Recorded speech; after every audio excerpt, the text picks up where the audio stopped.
Hello guys, स्वागत है आपका मेरे चैनल पे। मैं हूं सूरज और आज हम एक्सप्लेन करने वाले हैं the jack in the box नाम की एक हॉरर मूवी को। मैं आपको बताना चाहता हूं कि इससे पहले भी इस मूवी का पार्ट 1 रिलीज हो चुका है, बट इस मूवी को समझने के लिए आपको पार्ट 1 देखने की कोई ज़रूरत नहीं है। पर फिर भी अगर इस वीडियो को आप सबका प्यार और सपोर्ट मिला तो मैं इसका पार्ट 1 भी ज़रूर लेकर आऊँगा। तो अगर आप चैनल पर नए हो तो चैनल को सब्सक्राइब करके मुझे सपोर्ट ज़रूर करना। तो अब शुरू करते हैं।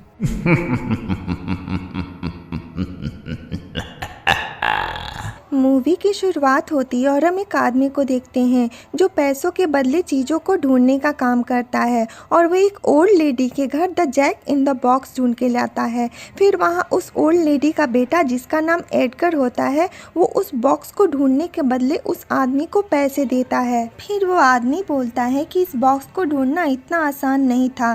किसी लड़की ने काले बाजार में इस बॉक्स को भूतों के साथ जोड़कर इसकी कीमत को आसमान तक पहुँचा दिया और बहुत सारे लोग इस बॉक्स को लेना चाहते थे, पर आपकी जैसी कीमत किसी ने नहीं दी। फिर वो आदमी वहाँ से चला जाता है और एडगर अपनी माँ से कहता है कि इसको डिस्प्ले पे लगा दूँ, पर उसकी माँ कहती है अभी नहीं, इसे यहीं रहने दो। फिर एडगर अपनी माँ से कहता है कि ठीक है, मैं इसे सुबह तक यहीं रहने देता हूँ। फिर वो अपनी माँ को गुड नाइट बोल के चला जाता है। एडगर के जाने के बाद उसकी माँ अपने गले से एक लॉकेट निकाल के उस बॉक्स पे रखती है और उस बॉक्स के हैंडल को रोल करती है। रोल करते वक्त उसमें से एक धुन निकलती है और उसमें से एक डरावना टॉय जोकर ऊपर आता है। फिर वो अपने आप बॉक्स के अंदर चला जाता है और फिर बॉक्स में से एक डरावना हाथ निकलता है। ये देख के एडगर की माँ चुपचाप अपने बेड पे लेट जाती है। फिर हम उस आदमी को देखते हैं जो बॉक्स लेके एडगर की माँ के पास आया था।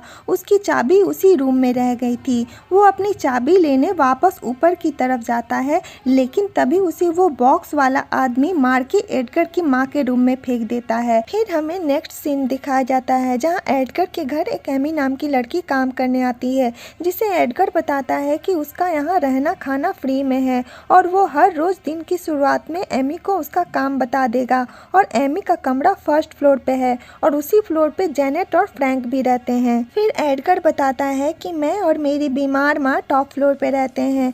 तब एमी कहती है कि नाइट कर्फ्यू भी है क्या? तो एडगर कहता है हाँ, रात के 9 बजे के बाद बाहर आना जाना मना है, इसलिए टाइम से पहले अंदर आ जाना। फिर सीन शिफ्ट होता है और एडगर अपनी माँ के लिए ब्रेकफास्ट लेके जाता है, लेकिन कमरे में जाते ही उसे खून दिखता है और ये देखकर एडगर डर जाता है। तब उसकी बीमार माँ उसे बताती है कि जो आदमी उस बॉक्स को लेकर आया था वो मर गया है। तब एडगर पूछता है कि कैसे हुआ और ये किसने किया? तब उसकी माँ कहती है कि ये बॉक्स जो तुम समझ रहे हो ये वो नहीं है, इसमें कुछ ऐसा कैद है जो इस दुनिया का नहीं है। इसमें एक राक्षस है और इस बॉक्स को खोलकर मैंने उसे आज़ाद कर दिया है और अगर उसे वो मिल गया जो उसे चाहिए तो वो मुझे हमेशा के लिए ठीक कर सकता है। तब एडगर अपनी माँ से पूछता है उसे क्या चाहिए? तब उसकी माँ कहती है कि उसे 6 बलिदान चाहिए और मैं जिंदा बच जाऊंगी। फिर वो एडगर से कहती है कि मुझे तुम्हारी मदद चाहिए, तुम्हें यहाँ सबको रोक के रखना है, चाहे तुम्हें कुछ भी करना पड़े। फिर उसकी माँ कहती है कि उसे 5 और शिकार चाहिए, तुम्हें और लोगों को यहाँ लाना होगा। तब एडगर कहता है ये पागलपन है और बहुत मुश्किल भी। तब उसकी माँ कहती है कि हमने पहले भी कई मुश्किल काम किए हैं, तुम मुझसे कहीं ज़्यादा शक्तिशाली हो। तब एडगर अपनी माँ की बात मान लेता है। फिर हमें नेक्स्ट सीन में एमी को दिखाया जाता है जो अपने कमरे में अपने कपड़े ठीक कर रही होती है। फिर वो अपना मोबाइल निकाल के अपने बॉयफ्रेंड का मैसेज पढ़ती है और उसे कॉल करने की कोशिश करती है, बट वहाँ नेटवर्क नहीं होता। फिर वो पूरे घर में नेटवर्क ढूंढती है। फिर नेटवर्क ढूंढते ढूंढते एमी जेनेट और फ्रैंक के पास पहुँच जाती है जो बैठ के चेस खेल रहे होते हैं। फिर एमी उनसे कहती है कि मुझे अपने एक्स बॉयफ्रेंड को कॉल करना है, पर यहाँ नेटवर्क ही नहीं है मोबाइल में। क्या यहाँ कोई लैंडलाइन है या कंप्यूटर जिससे मैं उसे कांटेक्ट कर सकूं? तब फ्रैंक और जेनेट कहते हैं कि नहीं, यहाँ कुछ भी नहीं है। फिर एमी भी जेनेट और फ्रैंक के साथ चेस खेलने लगती है। फिर दूसरी तरफ हम एडगर को देखते हैं जो उस बॉक्स को एक स्टोर रूम में रख देता है। फिर जेनेट और फ्रैंक थोड़ी देर बाद उसी स्टोर रूम में आते हैं रोमांस करने। तभी जेनेट को वही धुन सुनाई देती है और वो कहती है यहाँ शायद कोई है, पर फ्रैंक कहता है यहाँ कोई नहीं है। फिर वो दोनों रोमांस करते हैं, लेकिन जेनेट को वो धुन परेशान कर रही थी और वो फ्रैंक को सॉरी बोल के वहाँ से चली जाती है। पर फ्रैंक वहीं रुकता है और ढूंढता है कि ये धुन कहाँ से सुनाई दे रही है। तभी उसे वहाँ वो बॉक्स दिखता है। इधर दूसरी तरफ एडगर बाहर से स्टोर रूम का दरवाज़ा बंद कर देता है और दरवाजे के बाहर बैठ जाता है। दरवाजे की आवाज़ सुन के फ्रैंक बॉक्स के पास से हटता है और जाके दरवाज़ा खोलने की कोशिश करता है। उसे लगता है शायद जेनेट उसके साथ मजाक कर रही है। तभी स्टोर रूम की लाइट ब्लिंक करती है और हमें वो बॉक्स का डरावना हाथ वाला घोस्ट दिखाया जाता है जो फ्रैंक को मार के उसी बॉक्स के अंदर ले जाता है। फ्रैंक की चीख सुन के एडगर को बहुत बुरा लगता है और वो वहाँ से चला जाता है। फिर हमें वो बॉक्स दिखाया जाता है जिसपे पहले नंबर 1 लिखा था, अब बढ़ के नंबर 2 हो चुका है। इसका मतलब उस बॉक्स ने 2 लोगों की बलि ले ली थी। इधर एडगर को हम देखते हैं कि वो अपनी माँ के पास जाता है और देखता है कि उसकी माँ अपने आप बेड पर से उठ के डंडे के सहारे चल रही है। ये सब देखकर एडगर पूछता है कि ये कैसे मुमकिन है। तब उसकी माँ कहती है कि उसे एक और बलि मिल गई है, इसीलिए मैं चल पा रही हूँ। फिर उसकी माँ कहती है कि हर बलि के साथ उसको ताकत मिलती है और जब जब उसको ताकत मिलती है तब मुझे भी मिलती है और उस राक्षस को वो मिलते रहना चाहिए जो कि वो चाहता है। तब एडगर कहता है कि मैं आपको जिंदा रखने के लिए कुछ भी कर सकता हूँ। फिर एडगर अपनी गर्लफ्रेंड के घर जाता है और उससे कहता है कि मुझे तुमसे बहुत ज़रूरी बात करनी है। फिर दोनों बैठ के बात करते हैं। तब उसकी गर्लफ्रेंड कहती है कि तुम बहुत बदल गए हो एडगर, मुझे मेरा पहले वाला एडगर चाहिए जो हंसता था, खुश रहता था, पर तुम्हारी माँ ने तुमको बदल दिया है, तुम अजीब हो गए हो। इस पर एडगर कहता है कि मेरी माँ के बारे में कुछ नहीं बोलो, उन्होंने ही मुझे पुलिस से बचाया है। अगर वो नहीं होती तो मेरी ज़िंदगी शुरू होने से पहले ही ख़त्म हो जाती और मैं उनका कर्जदार हूँ। फिर उसकी गर्लफ्रेंड चाय बनाने जाती है। तब एडगर उसका मोबाइल लेकर किसी को कॉल करता है पर कुछ बोलता नहीं है और ये सीन यहीं कट हो जाता है। फिर एडगर घर आके फ्रैंक के नाम से एक लेटर लिखता है। फिर सीन शिफ्ट होता है और दूसरी सुबह हमें एमी को दिखाया जाता है जो फ्रैंक को ढूंढने उसके कमरे में जाती है। तभी वहाँ एडगर आ जाता है और एमी से कहता है कि फ्रैंक कल रात ही ये विला छोड़ के चला गया और मैं अपनी माँ के लिए ब्रेकफास्ट खुद बनाऊंगा। फिर हमें एमी को दिखाया जाता है जो डस्टिंग कर रही होती है हेडफोन लगा के म्यूजिक सुनते हुए। डस्टिंग करते करते वो वही बॉक्स को देखती है जो खुला होता है और उसमें से टॉय जोकर बाहर निकला होता है। तभी एमी को रियलाइज होता है कि वो जिधर जिधर जा रही है वो जोकर उधर ही घूम रहा है। फिर एमी उस बॉक्स के पास जाती है और अचानक से वो जोकर एमी की तरफ देखता है और एमी बहुत डर जाती है। तभी उस बॉक्स के पीछे से जेनेट आती है जो उस जोकर का सर घुमा के एमी को डरा रही होती है। फिर एमी पूछती है कि ये क्या है तो जेनेट कहती है कि ये antique jack in the box है। फिर एमी जेनेट से कहती है कि क्या तुम्हें फ्रैंक के बारे में पता है। तब जेनेट कहती है कि हाँ, मुझे उसका लेटर अपने कमरे में मिला, वो अपने घर चला गया जहाँ वो किसी को पसंद नहीं करता था। फिर जेनेट कहती है कि हम साथ जाने वाले थे लेकिन वो अकेले ही चला गया। इतना कह के जेनेट उदास होकर वहाँ से चली जाती है। फिर हमें एडगर को दिखाया जाता है जो अपनी माँ के लिए ब्रेकफास्ट लेके आया था और उसकी माँ उससे कहती है कि तुम्हें इन सब चीज़ों के लिए बुरा लग रहा है। तब एडगर कहता है कि हाँ, वो भी हमारी तरह इंसान थे, अगर उन्हें कोई ढूंढते हुए यहाँ तक आ गया तब हम क्या करेंगे। तब उसकी माँ कहती है कि ये सब खत्म होने के बाद हम ये जगह छोड़ देंगे और एक नई शुरुआत करेंगे, हमने पहले भी ऐसा किया है। फिर एडगर अपनी माँ से पूछता है कि आपको इस बॉक्स के बारे में किसने बताया। तब उसकी माँ कहती है कि कई साल पहले मुझे इस बॉक्स को बनाने वाले की डायरी मिली थी, उसने अपनी ज़िंदगी राक्षसों को समझने में लगा दी और ये बॉक्स उसके द्वारा देखे गए सबसे शक्तिशाली राक्षस को कैद करने के लिए बनाया गया था जिसका नाम था जैक। और कईयों ने इस बॉक्स को खोला था पर कोई जिंदा नहीं बचा, सिर्फ हम जिंदा हैं क्योंकि हमें पता है कि उस बॉक्स का मकसद क्या है। वो अपने आज़ाद होने पर सामने वाले की ख्वाहिश पूरी करता है। फिर उसकी माँ बताती है कि ये दानव पहले एक इंसान था, एक जोकर हुआ करता था, लेकिन उस जोकर के दिमाग को जैक चला रहा था और उससे सबको मारने को बोलता था। जब जोकर को ये बात पता चली तो वो एक तांत्रिक के पास गया, लेकिन तब तक बहुत देर हो चुकी थी। उस जैक ने उस जोकर पर पूरी तरह कब्जा कर लिया था। तब उस जोकर ने तांत्रिक से कहा कि इससे पहले कि जैक मेरे जरिए पूरी दुनिया को तबाह कर दे, मुझे एक बॉक्स में बंद बंद कर दें हमेशा के लिए। फिर उस तांत्रिक ने जोकर को बॉक्स में बंद कर दिया और उस बॉक्स के अंदर ही जैक ने जोकर पर पूरी तरह कब्जा कर लिया। फिर उस तांत्रिक के मन में लालच आया क्योंकि उसका कोई बच्चा नहीं था और उसने एक बच्चे की ख्वाहिश के लिए जैक को आज़ाद कर दिया उस बॉक्स से।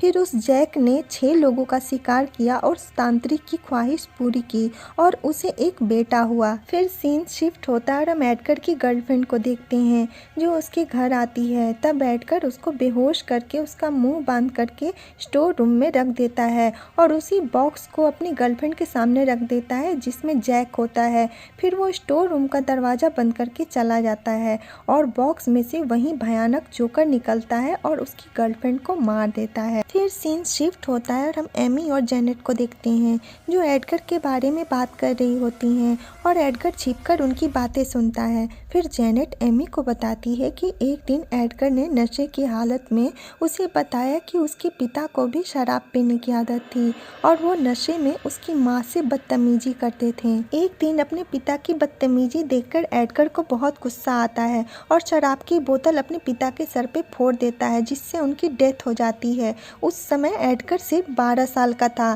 फिर उसकी माँ ने सारा इल्ज़ाम उसके चाचा के सर पे डाल दिया और वो लोग हमेशा के लिए अमेरिका छोड़ के यहाँ आ गए। फिर जेनेट बताती है कि उसकी माँ उसे कभी नहीं भूलने देगी कि उसने क्या किया और एडगर अपनी माँ के लिए कुछ भी कर सकता है। एडगर की माँ उसे काबू करके रखती है। फिर जेनेट कहती है कि ये बात हमारे बीच रहनी चाहिए क्योंकि मैंने उससे प्रॉमिस किया था कि ये बात किसी को नहीं बताऊंगी। उसने मुझसे भीख मांगी थी। ये सब सुनकर बाहर खड़े एडगर को बहुत गुस्सा आता है। फिर सीन शिफ्ट होता है और हम एमी को देखते हैं जो कि रेडियो पे म्यूजिक सुन के डस्टिंग कर रही होती है। तभी पीछे से उसकी पानी के ग्लास में एडगर एक टैबलेट डाल देता है जिससे कि एमी की तबीयत कुछ खराब हो जाती है। फिर एमी अपने एक्स बॉयफ्रेंड का मैसेज पढ़ती है और इसे रिप्लाई करती है बट मैसेज सेंड नहीं होता बिकॉज वहाँ पे नेटवर्क नहीं होता है। तभी एमी को किसी का होने का एहसास होता है और जब वो देखती है तो वहाँ वही जोकर होता है अपनी भयानक शक्ल में।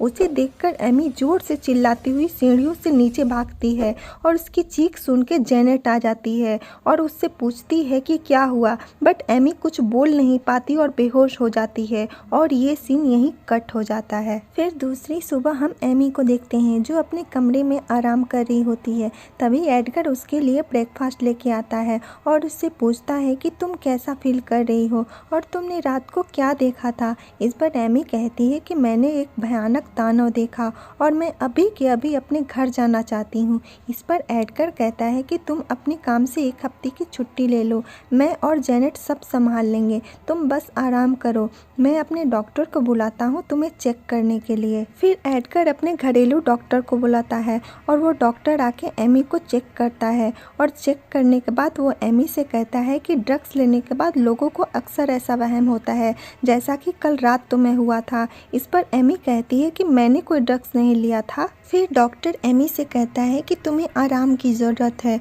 और वो एमी को एक टैबलेट देना चाहता था पर कुछ सोचकर नहीं दिया और एमी को अपना कार्ड देके कहता है कि तुम्हें जब भी ज़रूरत पड़े मुझे कॉल करना और अपना ख्याल रखना। एमी को उसकी बातें सुन के कुछ अजीब सा लगता है। फिर जब डॉक्टर जाने लगता है तब एडगर उससे कहता है कि तुमने उसे वो दवाई क्यों नहीं दी। इस पर डॉक्टर कहता है कि तुम ऐसा क्यों कर रहे हो, ये गलत है और मैं एमी को सब सच बताने जा रहा हूँ। इस पर एडगर उसको रोकता है और धमकी देता है। फिर वो डॉक्टर वहाँ से जाने लगता है पर एडगर गेट नहीं खोलता। फिर वो डॉक्टर एडगर को ढूंढते हुए उसी स्टोर रूम के पास पहुँच जाता है और फिर एडगर उसे पीछे से धक्का देके स्टोर रूम में गिराकर बाहर से दरवाज़ा बंद कर देता है और स्टोर रूम में वही बॉक्स होता है। फिर उस बॉक्स में से जोकर निकल के उस डॉक्टर को बहुत बुरी तरह से मार के उस बॉक्स के अंदर ले जाता है और बॉक्स का नंबर बढ़ के 4 हो जाता है, यानी कि उस बॉक्स को सिर्फ 2 लोगों की बलि और लेनी थी। फिर एडगर अपनी माँ के पास जाता है जो कि अब अच्छे से चल रही होती है और उससे कहता है कि मैंने डॉक्टर की गाड़ी को ठिकाने लगा दिया है। फिर उसकी माँ कहती है कि कहीं डॉक्टर ने किसी को कुछ बताया तो नहीं, हमें ये सब जल्दी ख़त्म करना होगा। इस पर एडगर कहता है कि आप चिंता न करें, ये सब आज रात को ही ख़त्म हो जाएगा। फिर दूसरी तरफ हम एमी को देखते हैं जो अपने कमरे में होती है तभी वहाँ जेनेट आती है और उससे पूछती है कि डॉक्टर ने तुम्हें कोई दवा दी क्या। तो एमी कहती है कि नहीं, पर वो देना चाहता था लेकिन कुछ सोच के नहीं दिया। इस पर जेनेट कहती है कि मैंने एडगर को उस डॉक्टर को पैसे देते हुए देखा था और उसके बदले एडगर ने वो दवा तुम्हें देने को बोला था।